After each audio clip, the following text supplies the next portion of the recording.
5 is spectacular. 1 is you shitty as hell. Have you ever given each other, what's the lowest score you've ever given each other? 2.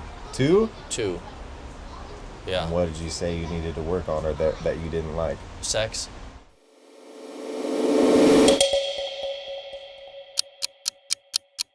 What I personally believe would prevent a breakup, whether that be in a marriage or whether that be in a relationship, from firsthand experience. Being that I know business so well, or one would say that I know business so well because I've ran facilities, I've helped and mentored a lot of people. So leadership first starts with you, because if you can't lead yourself, then now you're going to lead somebody else. Yeah. So it's a simple concept that I've actually implemented with TT. I think I've talked about it before. It's check-in. A quarterly review. Yeah. So I came up with this quarterly review because of a failed marriage. And I don't really want to use the word failed, right? Because I just learned how not to do something. One doesn't really fail unless they learn from it. But you can't say that you've learned from it if the only thing you're doing is repeating the same thing you've been doing in your past relationships. So I'm gathering information just like I did in prison. I talk to people that are either in relationships, have been in relationships, and I want to know, like, what are some of the things that stick out to me. One of the biggest things is communication. They can't ask for what they want because they feel ashamed, or they feel afraid, or they feel like they can't be themselves. So what if people had one opportunity to express what they really want from the other person with no judgment to a certain degree, right? Because we're always going to hold some type of judgment. And then you got to be held accountable, and there's going to be a scorecard. So what happens if that person rates you between 1 to 5? Right? Sometimes you got to look at it and be like, man, I don't want to get graded, right? Because then it puts more shame or embarrassment, like I'm really not that good. On listening or just being a partner?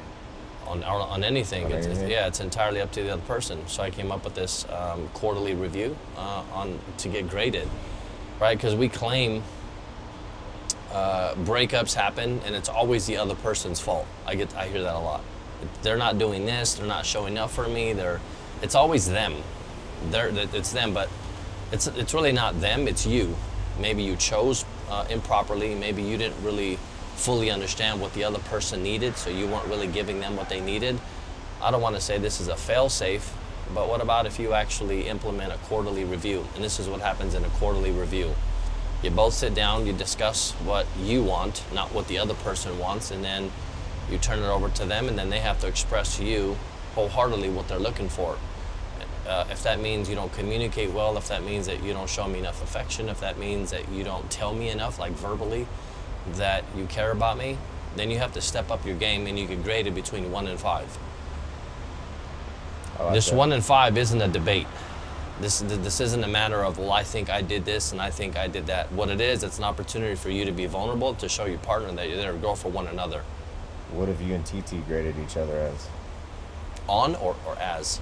1 to 5, what have you guys told each other before? Has it always been a 5? No, well, 5 is spectacular. 1 is you shitty as hell. Have you ever given each other, what's the lowest score you've ever given each other? 2. 2? 2. Yeah. And what did you say you needed to work on or that you didn't like? Sex. Yeah? Yeah, sex. So, I mean, we've both been in a position where one or the other just weren't where they should be at in terms of like sexual attention, whether it be competing, whether it be past trauma. There's a number of factors that go into sex, and sex isn't the most important thing because there's other aspects as well too. There's connection, there's affection. Those all tie in hand, I think. They do, but it's not everything, right? So in my mentorship that I took, one of the biggest takeaways that I took is you can be compatible with somebody, and then there's chemistry with somebody. Right? Chemistry is fire, it's desire, it's passion, it's sexual cravings. That chemistry only lasts for so long. Yeah. Because if the compatibility isn't there, and compatibility is a lot more than just the chemistry.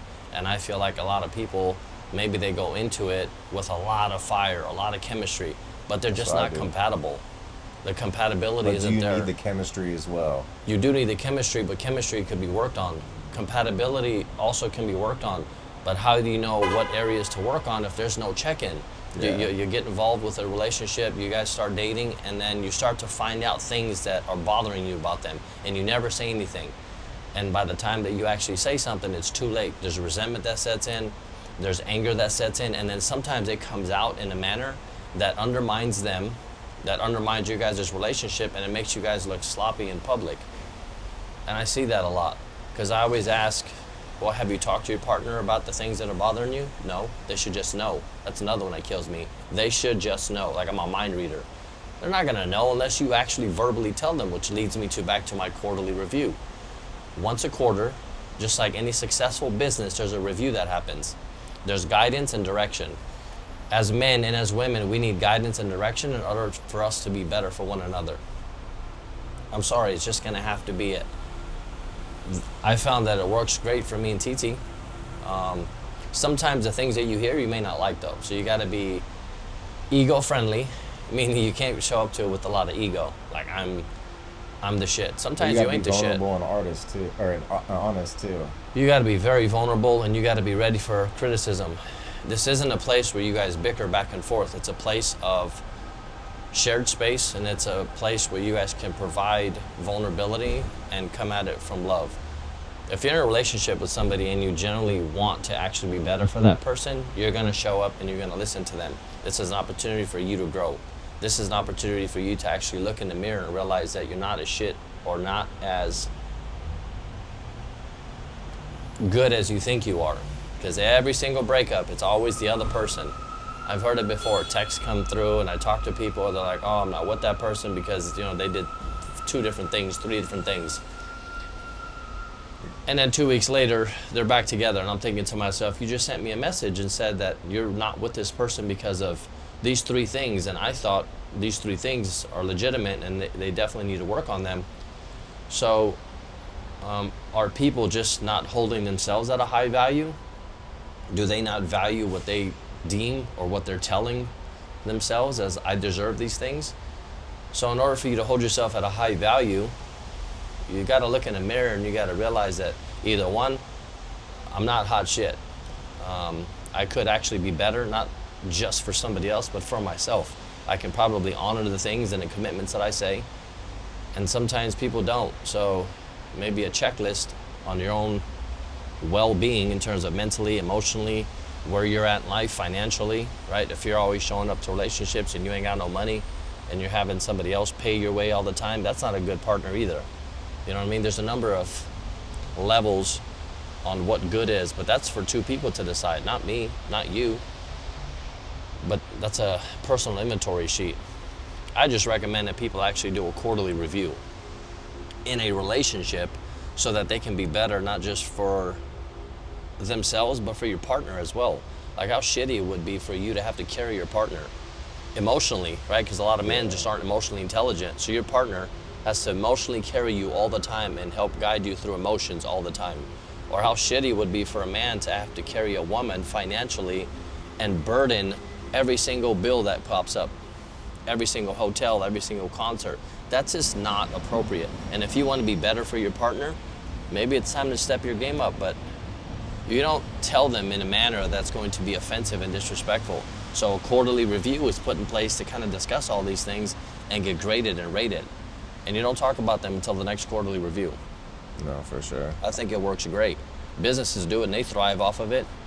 It also keeps the relationship and the spark alive as well too, right? Because sometimes we get complacent. Sometimes we take each other for granted. It's just human nature. You know, initially the spark is there, you guys are getting to know one another, the curiosity is there, but then it dies down. So this is just another way to also remain curious about one another. Am I actually still doing it for you? Am I still pleasing you? If not, how can I be better? I think it's a phenomenal way for people to connect in relationships. I'm not saying that this is going to prevent people from breaking up, but I know that it's definitely helped. And then you get graded, like in school, but you don't get graded on a topic that you don't care about. If you care about your partner, sit down and get graded. Let them actually tell you whether or not you do it for them or not. In whatever topics you guys discuss, it could be a living, breathing document. Because what's the highest you guys have rated each other? Oh, 5s. You have done 5s? Oh yeah, yeah. I mean, I want to be better, and she wants to be better. That's the beautiful thing. And then if you guys decide that you don't want to be better for one another, maybe it's time to part ways amicably. Rather than posting about it on social media or discussing it with your friends that are already in divorced situations, haven't been in a relationship that's been very positive, and then you're getting feedback from these same people that are unhappy. What kind of advice do you think they're gonna give you? It's gonna be fucked up. And it's just a vicious cycle.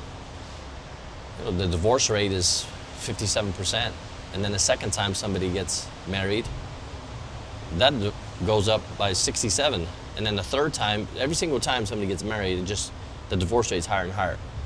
And I'm thinking to myself, there has to be some type of reason why.